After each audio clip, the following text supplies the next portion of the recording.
Arestado sa Antipolo Rizal ang isang lalaking nahaharap sa 2 kasong pagpatay na ipapaubayan na lang daw niya sa korte. Naging daan para siya'y mahuli ang pagkuha niya ng police clearance para sa trabaho. Balita hatid ni EJ Gomez. May warrant of arrest kayo sa kasong murder. Kukuha lang sana ng police clearance sa Antipolo Component City Police Station nitong Miyerkules ang 50 anyos na lalaking ito para makapag-apply ng trabaho bilang construction worker.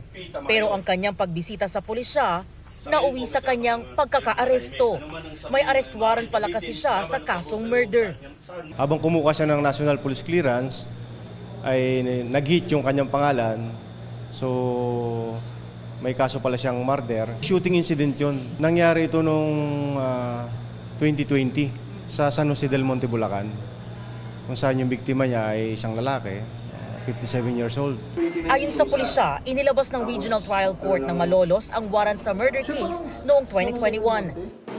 Bukod pa sa kasong murder, Base sa pagsaliksik natin, nakita rin natin na meron din siyang existing na kaso na homicide case. Ang naging biktima niya rito yung dati niyang kalibin, kung saan ito ay napatay niya sa San Jose del Monte, Bulacan. nagtago umano ang sospek sa isang kaanak sa Barangay San Roque, Antipolo City. Pero sabi ng sospek, Ay, hindi po ako nagtago.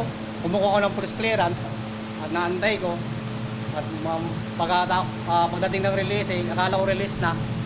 Hindi pala. Yun lang ako ang suspect, pero wala po akong alam.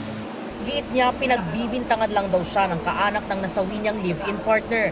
Nakadetine ang sospek sa custodial facility ng Antipolo Component City Police Station.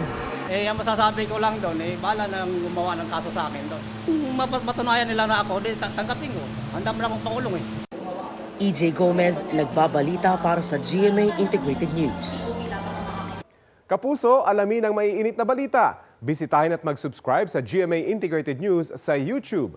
Sa mga kapuso abroad, samahan niyo kami sa GMA Pinoy TV at sa www.gmanews.tv.